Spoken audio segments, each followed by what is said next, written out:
अनौठो कुरा त यहाँनिर छ साथीहरू। एसएलसीमा 5 चोटि फेल भएकाहरू यो देशको शिक्षा मन्त्री, 8 कक्षा पास भएकाहरू यो देशको प्रधानमन्त्री।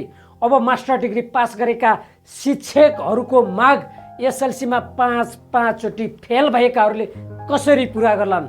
हुन त यो देशमा पढेर भन्दा पनि सडेर राजनीति गर्नेहरूले जे पनि गर्छन् भन्ने कुरा त यहाँ देखिरहेकै हो साथीहरू। अब रघुजी पन्थले शिक्षकहरूको माग पुरा गर्लान् त? के शिक्षकहरूको आन्दोलन रोक्ने किसिमले शिक्षकहरूको माग पुरा गरी शिक्षकहरूलाई खुसी बनाएर घर पठाउलान् त? मलाई चाहिँ विश्वास लाग्दैन। तपाईहरूलाई के लाग्छ कमेन्ट गर्नुहोला। साथै एसएलसीमा 5 चोटि फेल भएकाहरू यो देशको शिक्षा मन्त्री बन्छ भने यो देश कसरी बन्छ?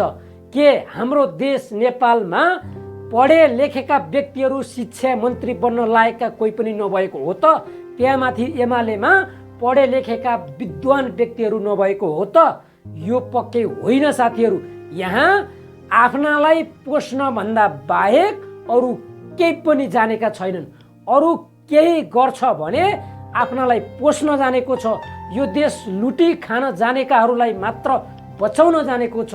अब म शिक्षा मन्त्रीलाई के आग्रह गर्छु भने तपाईँ एसएलसीमा जति पटक फेल भए पनि तपाईँ बौद्धिक हुनुहुन्छ, बुद्धिजीवी हुनुहुन्छ, सक्षम हुनुहुन्छ, इमान्दार हुनुहुन्छ।